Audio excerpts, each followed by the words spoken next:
Okay, so welcome back. Now we're going to go over operant behavior, which is also called type 2 learning or also instrumental learning.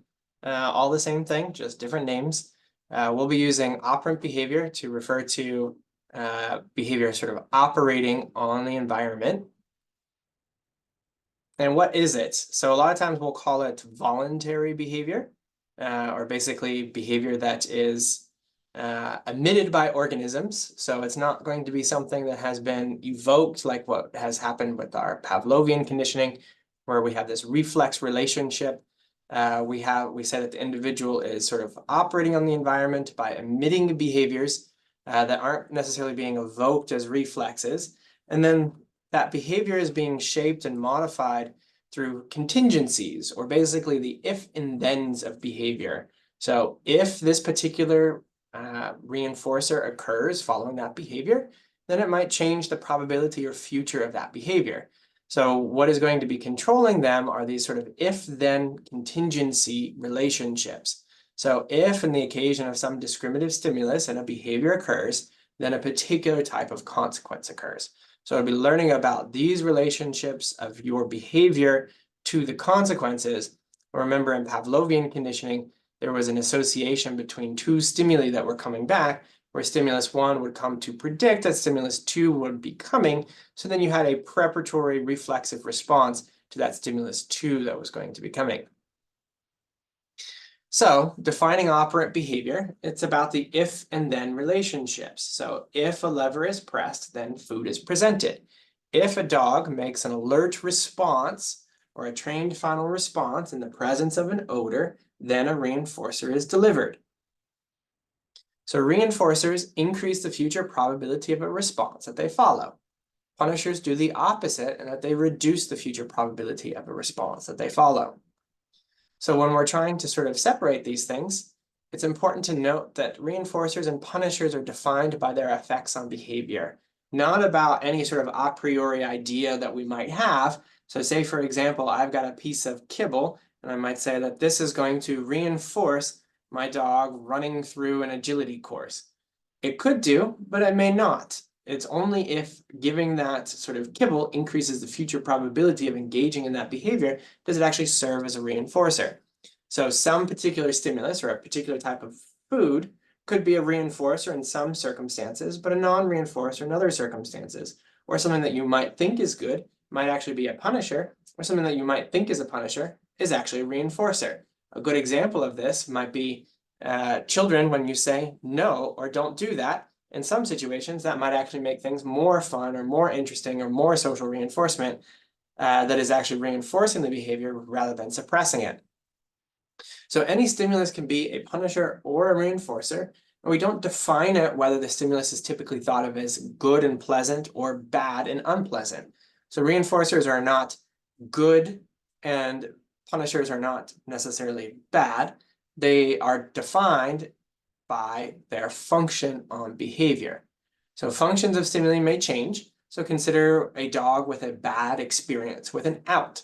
So for example, in some situations, you might train an out of a toy such that if they spit out the toy, they get another reinforcer, like maybe a treat of some sort, so that when you say out, the dog is ready to release that because it's been positively reinforced, meaning that there's an expectation of a reinforcer being delivered thereafter. Or an out might be trained in other ways, such that when you say out, it then indicates that there's probably a higher probability of something else happening.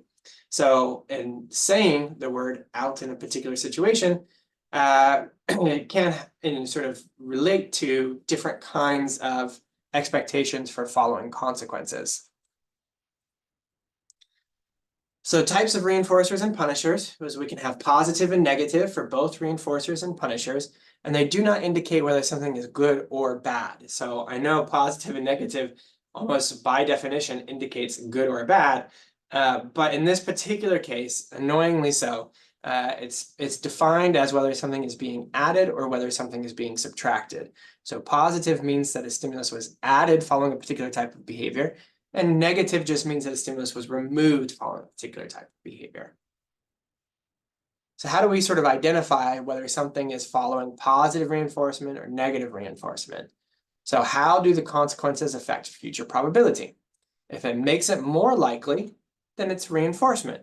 If it makes it less likely, then it's in punishment land. So the first question you should ask is this behavior becoming more likely to occur or less likely to occur? And that helps it to distinguish whether it's through reinforcement or punishment. Then we ask, was it because I added a stimulus or whether I subtracted a stimulus? And that is then what differentiates between positive and negative. Some of these situations between positive and negative can actually be very, very complicated to a point where arguably there's probably not much point trying to separate them. So for example, I get home and it is cold in the house, or say I walk outside and it is cold. So I put on a coat. Is that coat, and say in the future I am more likely to put on a coat in similar circumstances, is that because I am adding warmth or is it because I am removing the cold? You could sort of look at what that stimulus is in both different directions, and arguably trying to separate between those two conditions is probably not particularly useful. There can be some conditions in where it would be useful, but sometimes that separation between positive and negative is not necessarily something you want to spend too much time on. And arguably, in some cases, it's sort of one and of the same depending on which way you look at it. So in terms of terminology, we say discriminative stimuli set the occasion for behavior. So now that we have operant behavior, you say, for example, something simple like pressing a lever. If I press the lever, I get a reinforcer. If I don't press the lever, I don't get a reinforcer. And I can increase the probability of that behavior by having that reinforcer delivered every time I press the lever. But now we can make it a little bit more complicated and add different kinds of stimuli that predict or tell us things about that contingency. So I could add a simple light. If the light is on and I press the lever when the light is on, then I get reinforced. If the light is on and I press the lever, I get reinforced. If the light is off and I press the lever, I don't get reinforced. Or if the light is off and I don't press the lever, I also don't get reinforced. And that starts to develop a discrimination, and the stimuli that tells us whether a behavior is going to be reinforced or not is what we call the discriminative stimulus.